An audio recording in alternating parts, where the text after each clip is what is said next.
E aí, pessoal? Sejam muito bem-vindos ao canal. Hoje a gente vai mergulhar numa história que é simplesmente inacreditável. Imagine uma empresa à beira do abismo. Dívidas enormes, funcionários em pé de guerra, máquinas paradas e nenhum produto saindo da fábrica.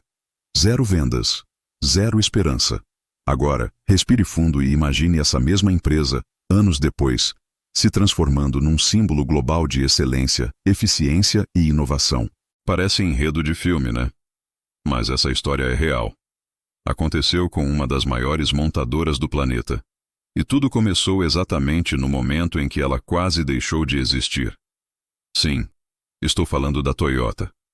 O nome que hoje domina o mundo automotivo, sinônimo de qualidade e durabilidade, quase não sobreviveu ao seu próprio nascimento. Hoje, você vai descobrir a crise esquecida, o momento exato em que a Toyota parou, e como das cinzas surgiu um modelo que viraria o jogo, não só para uma empresa, mas para toda a indústria global. Preparem-se, porque essa jornada é inspiradora. Era para ser só mais um dia comum, lá em 1950. As máquinas faziam seu barulho característico, os operários trabalhavam com a precisão de sempre, mas mal sabiam eles que, naquele dia, uma decisão quase pôs fim a uma empresa que, até então, era apenas uma grande promessa. A Toyota! Hoje, a gente pensa em Toyota, e a primeira coisa que vem à mente é confiabilidade, inovação, veículos que duram uma eternidade. Mas o que quase ninguém sabe é que essa gigante do setor automotivo esteve na beira do colapso total. Não é força de expressão, foi à beira da falência. Neste vídeo, a gente vai desvendar como a Toyota passou de uma fábrica em crise, com as contas no vermelho e o futuro incerto, para se tornar um dos maiores nomes, se não o maior, da indústria global. Foi uma virada dramática, meus amigos, marcada por greves intensas, ameaças de demissão em massa, espiões industriais e, o mais importante, a criação de um sistema de produção que, sem exagero, mudaria o mundo inteiro. Prepare-se para uma viagem no tempo, onde o desespero se transformou em oportunidade e o fracasso em alicerce para o sucesso. Para entender essa virada, precisamos voltar um pouco no tempo. O Japão de 1945 era um cenário de devastação. Bombardeios por todo lado, escassez de tudo, cidades em ruínas. A reconstrução parecia uma missão impossível.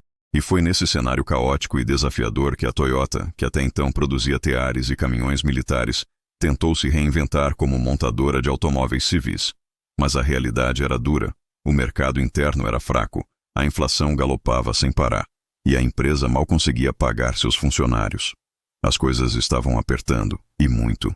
Em 1949, a Toyota já acumulava dívidas que pareciam impagáveis. Os bancos fechavam as portas para novos empréstimos, os estoques de carros e peças ficavam encalhados e, para piorar ainda mais, o governo japonês impôs limites severos aos investimentos em empresas privadas.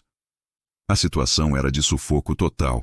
No início de 1950, a crise atingiu seu ápice, o ponto de não retorno. O então presidente da Toyota, Kiichiro Toyoda, enfrentava uma escolha que ninguém gostaria de ter. Ou demitia quase um quarto dos trabalhadores, um número assustador, ou veria a empresa simplesmente fechar as portas para sempre. Foi então que veio o estopim, a gota d'água que fez tudo transbordar.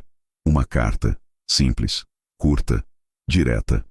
Nela, a diretoria anunciava a demissão de mais de 1.600 funcionários. A resposta, como era de se esperar, foi imediata e avassaladora. Greves massivas explodiram por toda parte. Manifestações tomaram as ruas e a produção parou totalmente. A Toyota parou, literalmente. Por semanas, as fábricas ficaram vazias, silenciosas. A tensão aumentava a cada dia. De um lado, os funcionários, com seus empregos e futuro incertos. Do outro, a diretoria, tentando manter a empresa viva. Sindicatos contra a administração. E um país inteiro assistindo, apreensivo, a esse drama se desenrolar. Em meio a esse caos completo, Kiichiro Toyoda, o presidente, fez algo que ninguém esperava. Ele assumiu toda a responsabilidade pela crise e, num gesto de honra, renunciou ao cargo. Suas palavras ecoaram. "Se há culpado por esse fracasso, sou eu", disse ele, antes de deixar a empresa. Poucos meses depois, infelizmente, Kishiro viria a falecer, sem nunca ver a recuperação gloriosa da sua empresa. Que triste, né? Mas foi justamente a partir desse colapso, desse ponto mais baixo, que algo extraordinário começou a florescer. Enquanto o mundo via a Toyota como uma empresa falida, condenada, um novo nome assumiu o comando, uma figura que viraria o jogo: Taiichi Ohno. Ohno não era um executivo comum, daqueles que ficam só nos números. Ele tinha uma visão diferente, radical até. Ele acreditava que o problema real não estava nos trabalhadores, mas sim no sistema, na forma como a produção era organizada. E foi ali, entre as ruínas daquela crise, que nasceu uma revolução silenciosa, mas poderosa: o sistema Toyota de produção. Ohno começou eliminando todo e qualquer desperdício. Ele criou o conceito genial de just in time, produzir apenas o necessário, no momento exato em que é preciso, nem antes, nem depois. E implementou o Jidoka, a ideia de parar a linha de produção ao menor sinal de defeito, garantindo qualidade desde o início. Não eram ideias populares na época, muita gente duvidou, mas elas funcionaram. E como funcionaram? Elas mudaram tudo, viraram a mesa e pavimentaram o caminho para a Toyota se tornar a potência que é hoje. Hoje, a Toyota não é apenas uma montadora, é uma referência global em qualidade, inovação e eficiência. Mas a sua verdadeira força, o seu legado, não nasceu de um sucesso fácil. Nasceu do fracasso, da dor, da crise. Aquele período terrível de 1950 não foi apenas um desafio para a empresa, foi o catalisador de uma transformação profunda e duradoura. A cultura de melhoria contínua, o famoso Kaizen, surgiu da dor, da escassez, da necessidade premente de sobreviver. E o que parecia o fim, o fechamento definitivo de uma empresa, se tornou o início de uma nova era para a indústria automotiva. E por que não, para a gestão de negócios em todo o mundo.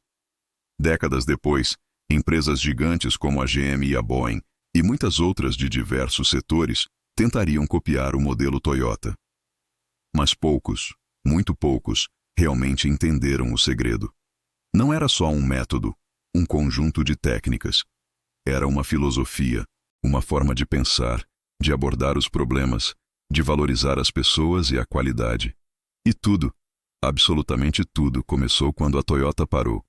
Às vezes, meus amigos, é preciso quebrar. É preciso chegar ao fundo do poço para que a gente possa reconstruir algo inabalável, algo muito maior e mais forte do que jamais poderíamos imaginar. Se você gostou dessa história inspiradora, não esquece de deixar seu like, compartilhar com seus amigos e, claro, se inscrever no canal para não perder nenhuma das nossas próximas histórias fascinantes. Muito obrigado pela sua audiência e até a próxima.